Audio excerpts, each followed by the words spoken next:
Good morning student. I am Savita Kumari from gateway school. आज class 2 के बच्चों को पार्ट 2, पिछले पार्ट में हमने कौन सी कविता पढ़ी थी बताइए? ऊँट चला भाई ऊँट चला। उसी चैप्टर का पार्ट 2, उससे जुड़े जितने भी सवाल हैं आपके पुस्तक में, उनको बनाने के लिए आज मैंने इस वीडियो को किया है। चलिए आप लोग सभी अपने अपने पुस्तक को निकालिए और जैसे जैसे मैं बताते जाती हूँ वैसे वैसे आप लोग करते जाइए। चलिए ठीक है। पेज नंबर 4, जैसा कि मैंने यहाँ पे लिखा पेज नंबर 4 में पहला सवाल है ऊँट कितना ऊंचा होता है। इसमें दिया हुआ है तुम्हारी कक्षा की दीवार हाथी जितना, बिजली के खंभे जितना, डैश जितना।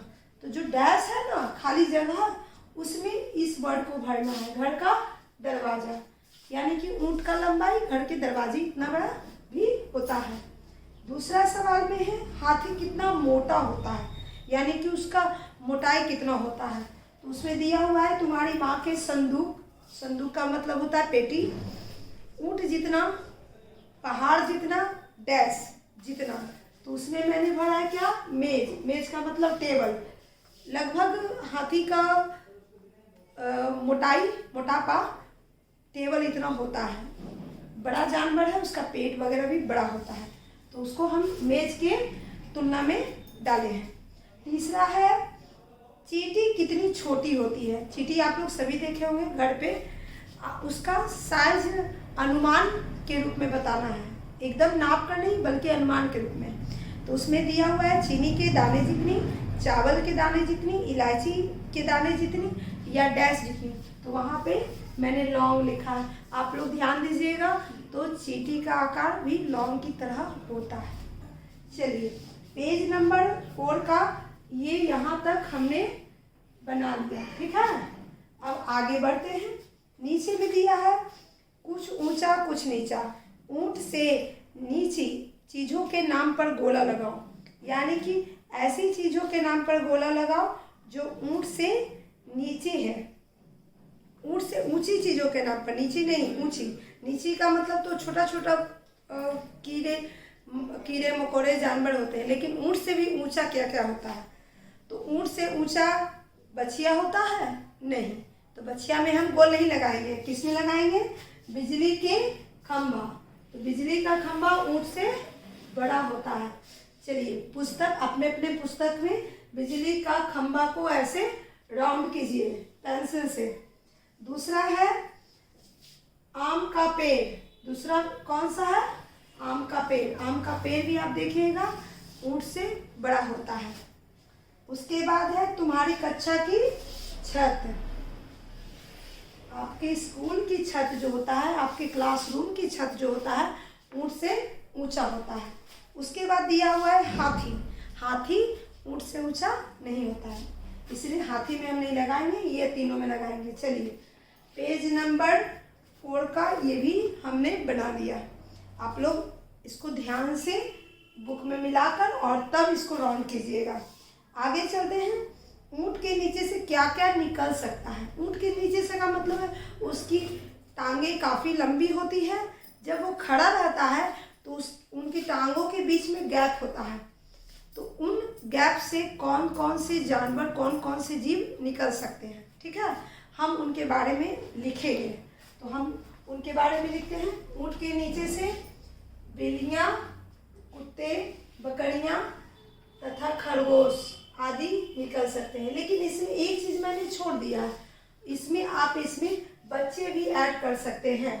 बिल्लियाँ, कुत्ते, बकरियाँ, यहाँ पे आप बच्चे भी ऐड कर सकते हैं, क्योंकि बच्चे भी ऊँट के नीचे से निकल सकते हैं। क्योंकि ऊँट काफ़ी लंबे टांगों वाले होते हैं, तो बच्चे इस तरफ से उस तरफ आसानी से कर सकते हैं। चलिए हम लोग ने पहला सवाल ख का डील किया।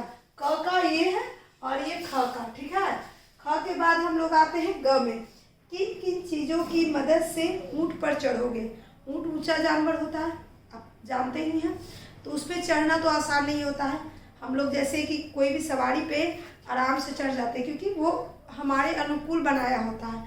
ताकि हम लोग सड़क पर से आराम से उस पर बैठ जाते हैं, उतर जाते हैं। लेकिन ऊँट ऊंचा जानवर है, तो उस पर चढ़ने के लिए हमें किन किन चीज़ों की सहायता लेनी पड़ती है, उनके नाम। ऊँट पर चढ़ने के लिए हम पापा की सहायता ले सकते हैं, मेज टेबल की सहायता ले सकते हैं, ऊँट वाले की सहायता ले सकते हैं, कुर्सी की सहायता ले सकते हैं। तो ये इन चारों चीज़ों की सहायता लेकर हम ऊँट पर चढ़ सकते हैं। चलिए, पेज नंबर 4 का पूरा यहाँ तक आपका सवाल जवाब फिलिंग द ब्लैंक्स सब हो गया। यहाँ तक आपका फिनिश हो गया। आप लोग अच्छे से सुंदर राइटिंग में लिखकर किताब को पढ़िए। चलिए, हम अब आगे चलते हैं। आगे में आपका है पेज नंबर 5। मैंने यहाँ पे पेज नंबर नहीं लिखा, चलिए लिख देती हूँ।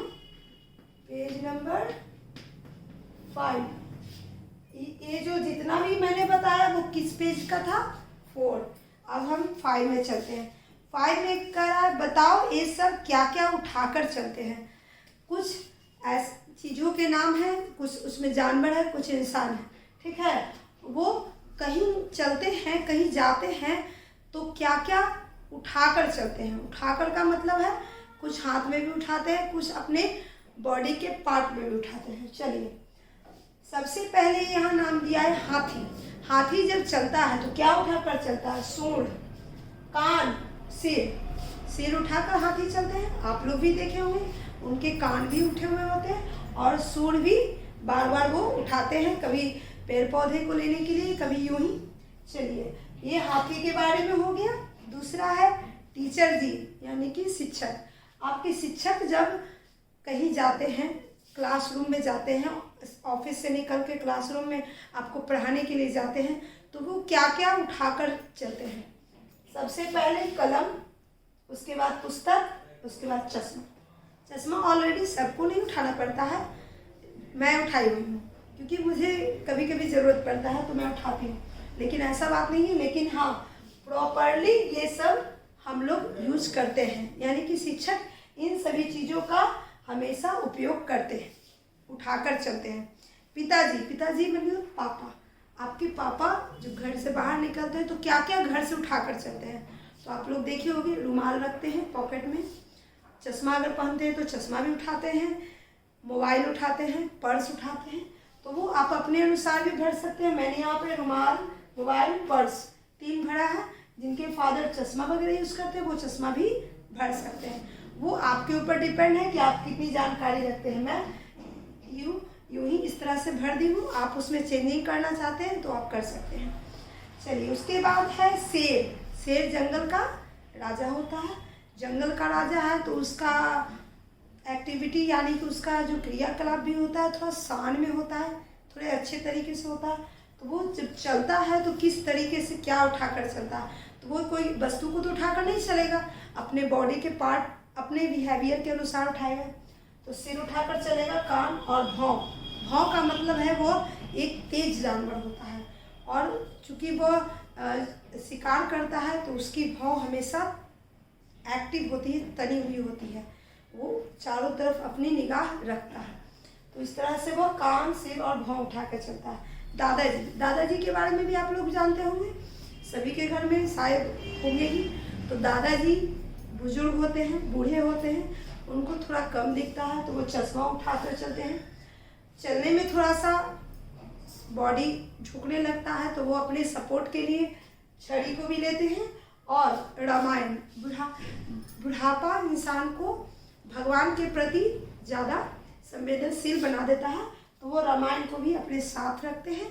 उनको जब समय मिलता है वो पढ़ते हैं और अपने आप को शांति और आनंदित महसूस करते हैं। तो पेज नंबर 5 का मैंने ये सवाल भी आपको बता दिया। आप लोग सभी अपने पुस्तक में साफ और सुंदर राइटिंग में भरेंगे। नीचे चलते हैं। कुछ मात्राएं लगाकर शब्द दिए हुए हैं, उन्हीं के अनुरूप ऊपर के बॉक्स से चुनकर हमें भरना है। पहला है ऊंट। ऊंट में चंद्रबिंदु का प्रयोग किया हुआ है, यानी कि चंद्रबिंदु का प्रयोग किया हुआ है, लेकिन ये कौन सी ऊ है? बड़ी ऊ। तो हमको बड़ी ऊ के अनुसार शब्द लिखना है। तो ऊपर में दिया हुआ है जूट, जूट के बाद सूट लूट, आप भर लीजिए अपने अपने पुस्तक में। दूसरा है बालू, बालू में भी ऊ की मात्रा कौन सी है, बड़ी ऊ की मात्रा है। तो बड़ी ऊ की मात्रा से कौन कौन शब्द बनते हैं, आलू, चालू, भालू, ये भी आप लिख सकते हैं बुक में। उसके बाद है फंस, तो फंस में चंद्र बिंदु है, तो यहाँ पे चंद्र बिंदु का प्रयोग करना है। तो हंस, धंस, दो हम भरे हैं। आप पुस्तक से ढूंढकर और भी शब्द भरना चाहें तो बॉक्स में भर सकते हैं, एक बॉक्स और आपका खाली है। उसके बाद है चला, चला आ की मात्रा है, भाला, जला, तो इस भला जला, भाला नहीं लिखेंगे, भला लिखेंगे, भला और जला।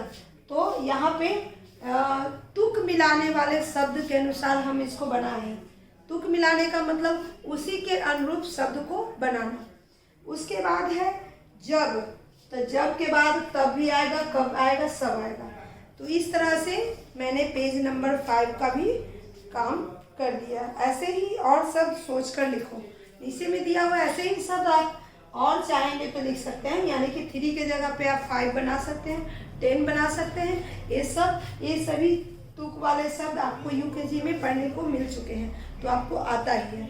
तो आप इस तरह से पूरे चैप्टर को भरकर पुस्तक में कंप्लीट रखिएगा और आगे की क्लास के लिए तैयार रहिएगा। मैं आगे की क्लास में आपको पढ़ाने जा रही हूँ भालू ने खेली फुटबॉल, भालू ने फुटबॉल खेली। तो 2 पार्ट में मैंने इस कविता को हल किया है।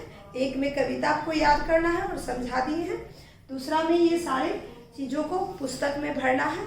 कुछ चीज़ों को फेयर कॉपी में लिखना है, जैसे इसको और इसको फेयर कॉपी में लिखना पड़ेगा, बाकी आपके पुस्तक में ही जगह दिया हुआ है, आप उसमें भरिएगा। आज की वीडियो के लिए बच्चे